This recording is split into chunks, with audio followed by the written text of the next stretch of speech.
Francis Ngannou est-il trop détendu avant ses grands débuts au PFL? Tatsuro Taira bien décidé à remettre le Japon sur la carte du MMA, mais aussi toutes les actualités majeures du jour. Nous sommes le vendredi 12 octobre 2024, c'est le moment MMA, soyez tous les bienvenus.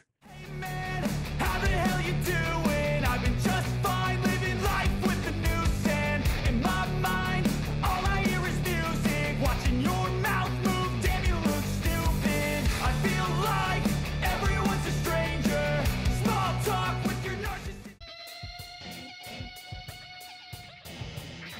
On a demandé à Francis Ngannou si la performance de Ferreira pouvait être amoindrie par le fait que ce soit la première fois qu'il va recevoir autant d'attention, à l'inverse du Predator, qui lui est maintenant habitué à ça. Il n'a pas d'avis tranché sur la question. D'après lui, cette exposition peut être une grosse source de pression pour son adversaire, mais pourrait aussi être une énorme motivation qui l'aiderait à se surpasser dans l'octogone. Et puis comme vous le savez, tout le monde veut savoir quelle sera la suite pour lui après ce combat, de la boxe ou du MMA. Il répond qu'il fera les deux, mais ne sait pas encore dans quel ordre. Il a 38 ans, il estime qu'il a encore quelques belles années devant lui. Il évoque une retraite autour des 41, 42 ans, même si ça pourrait être à 40, comme il le dit, avant d'ajouter qu'il ne combat plus par nécessité financière, mais par pur plaisir. Et puis là, on va arriver à un point qui m'a interpellé dans l'interview, et c'est pas la première fois que j'y pense, je vous explique tout de suite. Comme on en a déjà parlé, il fait son camp d'entraînement à Paris. Son coach d'ailleurs avait expliqué que ce n'était pas la chose la plus simple, ça demandait une grosse organisation, ne serait-ce que pour trouver des sparring partners, alors qu'il aurait pu rester aux États-Unis et garder ses habitudes qui lui ont plutôt bien réussi, à vrai dire, il est devenu champion de l'UFC en s'entraînant là-bas. Le journaliste lui a donc posé la question suivante: pourquoi avoir choisi de faire ce camp à Paris? Pour une fois, on lui demande à lui directement, et il n'a pas vraiment donné de réponse précise. Il explique juste que ça lui faisait plaisir et que pour son prochain camp d'entraînement, il choisira peut-être de le faire dans un autre pays. En plaisantant, il dit: ouais, je pourrais pourquoi pas le faire en Chine. Alors c'est vrai que c'est son choix, et puis je suppose qu'il sait ce qu'il fait, mais j'espère que ce n'est pas un signe qu'il prend les choses un peu à la légère. Ça reste une période dédiée à l'entraînement et pas forcément aux distractions qu'il pourrait y avoir autour, même si je sais que c'est important d'être dans un cadre qui te correspond, etc., etc. Mais je vais mettre des gros guillemets là-dessus. Est-ce que c'est pas un peu un caprice de nouveau riche qui se dit: bon bah voilà, moi maintenant c'est bon, je veux m'entraîner avec l'élite, en plus être dans une ville dans laquelle il y a beaucoup de distractions, et en plus ceci, en plus cela. C'est quelque chose qui me fait peur. Maintenant, j'ai quand même envie de lui faire confiance.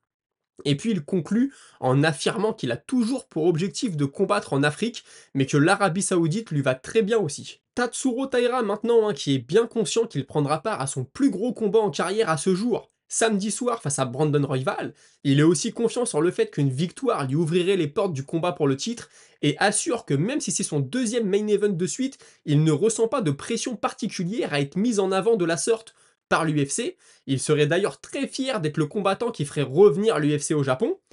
Et puis concernant son adversaire du week-end, il estime que son cardio est sa plus grande force. Alors ça, c'est assez drôle, quand on sait qu'il y a quelques jours, et on en a parlé ici, Royval a dit que s'il était meilleur dans les derniers rounds, ce n'était pas une question de cardio, mais une question de mental, de mental, c'est ça, pardon, j'allais dire de mentalité. Ça m'a plutôt fait sourire ce petit point de l'interview. On va en revenir après dans la minute des paris. Mais pour Taira, c'est vrai que là, il passe une marche. Il va s'ouvrir les portes du titre en cas de victoire. Mais attention, parce que Brandon Royval, c'est pas le mec le plus simple à combattre. Toujours sur cette carte, on aura Grant Dawson qui, lui, a eu 13 semaines pour préparer son combat. C'est parfait pour lui, qui dit aimer les longs camps d'entraînement.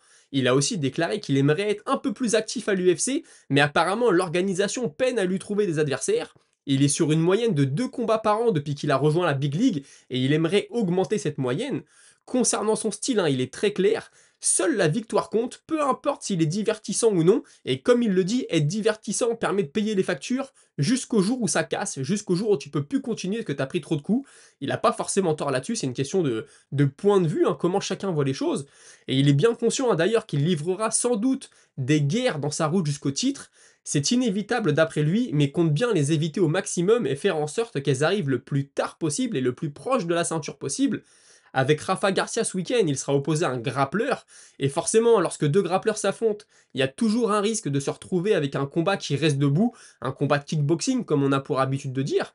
D'après lui, si Garcia défend toutes ses amenées au sol, c'est ce qui va se passer, mais son point fort à lui, Grant Dawson, c'est de trouver des solutions et de s'adapter pour toujours trouver un moyen de réussir un takedown à un moment du combat, et ensuite de garder une position dominante et d'aller chercher un arrêt de l'arbitre ou une soumission. D'ailleurs, il l'a dit, c'est vrai que je suis un grappleur, mais je pense que parmi tous les grappleurs de l'UFC, je suis un des plus divertissants. Ça, vous ferez votre propre opinion là-dessus.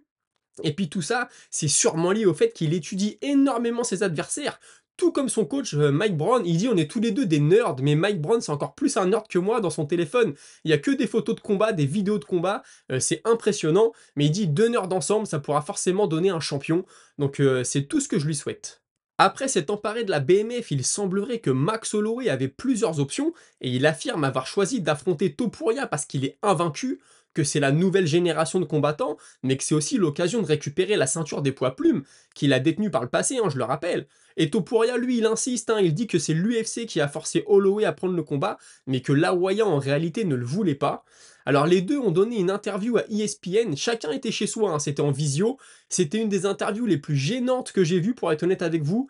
Ça a duré 20 minutes, et pendant 20 minutes, c'était Topuria qui dit « je suis le meilleur, je vais te mettre KO », et Holloway qui lui répond « ouais bon on va voir ça le 26 octobre ». Ça n'a été que ça, c'était nul. Le journaliste en plus était, en plus d'être gêné, ne posait des questions pas très intéressantes. Par exemple, t'as Topuria qui dit oui je suis le meilleur, et le journaliste qui dit à Holloway ah ouais qu'est-ce que tu penses de ça? Holloway dit ouais ben on verra ça le 26. Ensuite t'as Topuria qui dit ouais je vais te mettre KO, et le journaliste qui dit à Holloway ah il dit qu'il va te mettre KO, qu'est-ce que tu penses de ça? Franchement c'était vraiment pas terrible. Il y a une blague qui m'a fait sourire, et qui a même fait sortir Topuria de son personnage du mauvais garçon. On lui reproche de mimer un peu trop McGregor, et je trouve que c'est vrai. C'est que Topuria dit à Holloway je vais te mettre KO, je vais te mettre KO, et Holloway lui dit mais arrête, tu n'es pas un boxeur, la seule chose que tu as c'est le QI d'un boxeur. Et là Topuria il est sorti du personnage, il a lâché un sourire, et il lui a dit oui ok elle est pas mal celle-là, quelque chose du genre. Franchement c'était assez drôle de la part de Max Holloway, mais il n'y a rien d'autre qui ne ressort de cette interview. Joachim Buckley, comme on l'a déjà évoqué, a demandé à affronter Kamaru Usman suite à sa victoire sur Stephen Thompson le week-end dernier, et la réponse de l'ancien champion elle s'est pas fait attendre, et je le cite: prends un ticket et fais la queue. On comprend donc que ce ne sera pas le premier choix d'Ousmane pour son combat de retour. Ned Diaz, lui, s'est adressé à Dana White, et encore une fois, je vais le citer, Dan et Max sont éligibles à ma ceinture, mais dégage les deux autres nerds, ils n'ont pas le profil. Bon, il parle bien sûr de la BMF et de l'histoire de tournoi, et les deux nerds, c'est Poirier et Gedji, je pense qu'il n'y a aucun doute là-dessus. Et puis puisqu'on parle de Ned Diaz, Conor McGregor a exprimé son intention de l'affronter de nouveau. Il n'est pas la seule cible de l'Irlandais, puisque Poirier et Chandler sont aussi sur la liste. Et puis en parlant de Poirier, il a dit nous sommes sur un 1-1-1, donc il faut comprendre une victoire partout et un draw ou un no contest. Je rappelle quand même qu'officiellement ça fait 2-1 pour Poirier. Et puis pour conclure avec la BMF, on a Dan Hooker qui a fait savoir qu'il était partant. Il a dit que c'était un peu comme avoir deux accidents de voiture le même soir, mais qu'il était prêt à le faire. Bon, Dan Hooker, personnellement, je n'en doutais pas.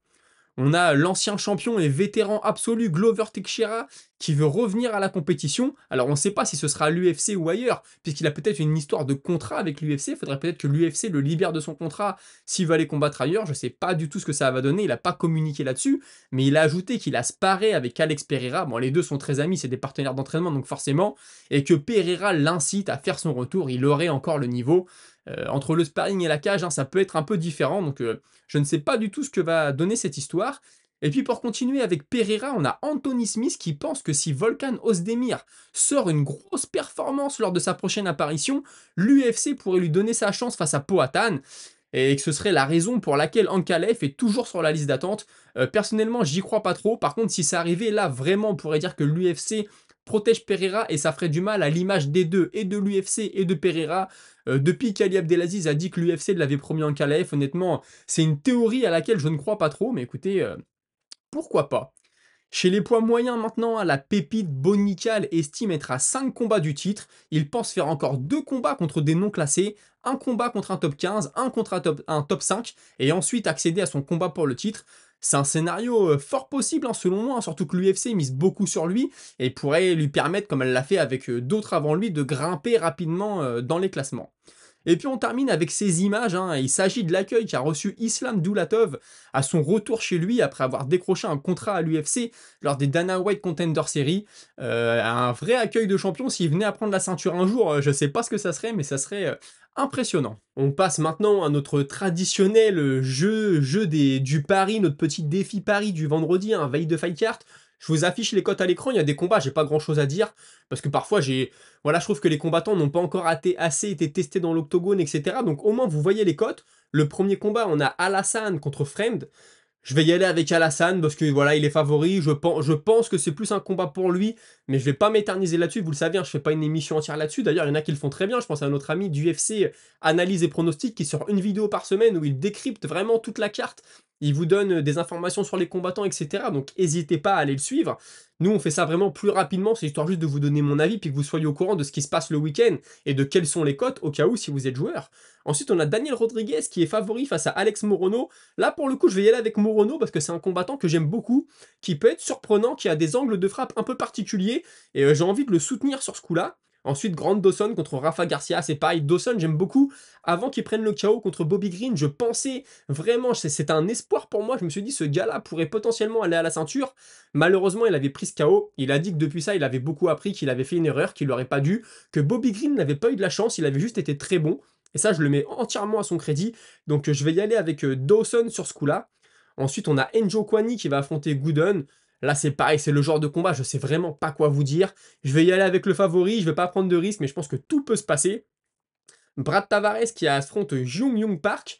C'est pareil, Brad Tavares, j'aime beaucoup, donc j'ai envie de le soutenir, même s'il n'est pas favori. J'ai envie d'y croire, j'ai envie qu'il aille à fond dans ce combat-là et qu'il nous fasse rêver. Et le combat qui nous intéresse vraiment, c'est le main event.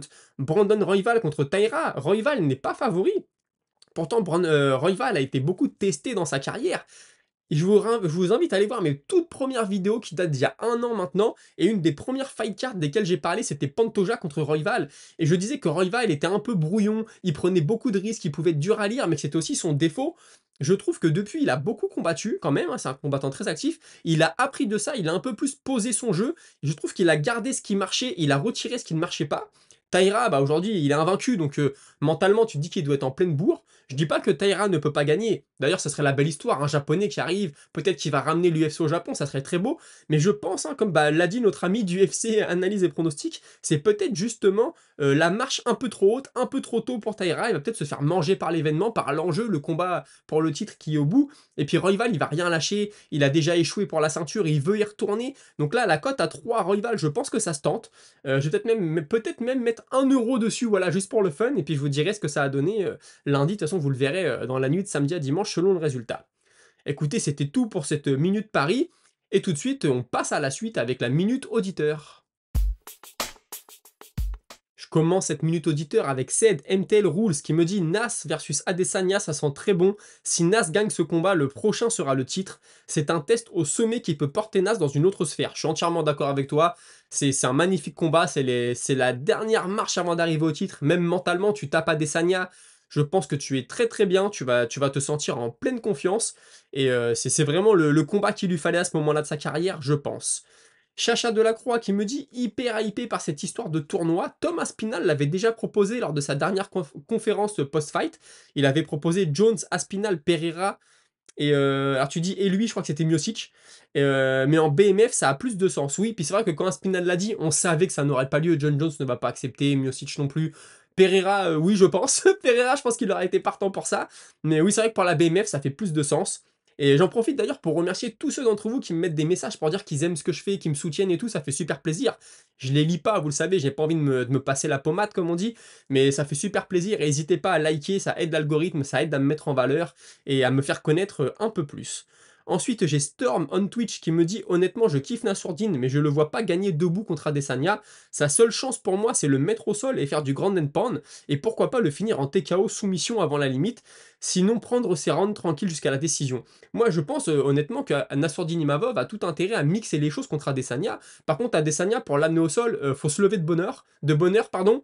Il est très très très très bon en takedown defense, dos à la cage. C'est un super contreur, donc attention Imavov. Maintenant, je pense que le plan va être fait aux petits oignons si ce combat arrive par son coach à Imavov.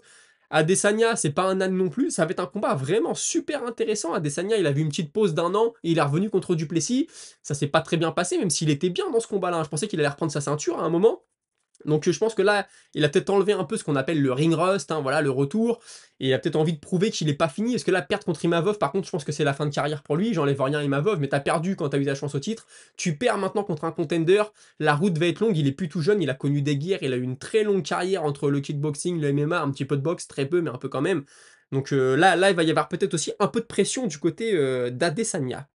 Ensuite, j'ai Gaëtan Gigeli qui me dit le tournoi BMF en une soirée, c'est chaud. Avec ces 4 là, trop de dégâts sur les combattants pour enchaîner 2 combats. Et il y a J'aime bien One Piece qui dit par exemple, si tu fais le premier combat en 2 rounds et la finale en 3, c'est comme si tu avais un main event pour les athlètes, ça fait 5 rounds, c'est vrai.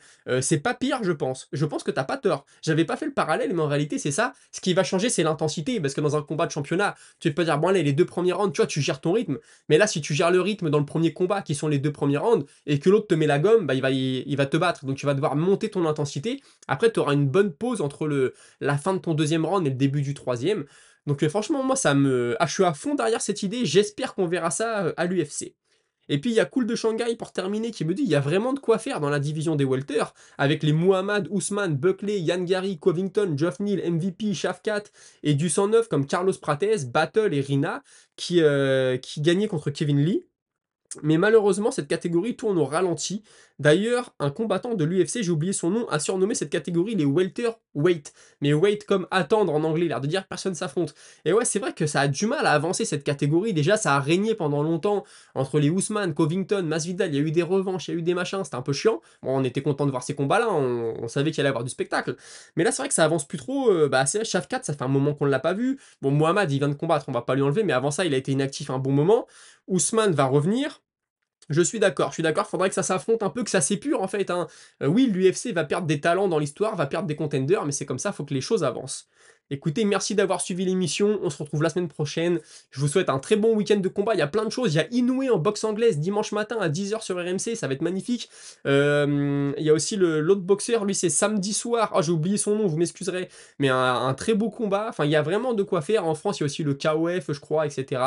Donc n'hésitez pas, faites-vous plaisir, moi ce sera UFC sûr et Inoue sûr, après le reste on verra. Passez un bon week-end, à lundi, salut.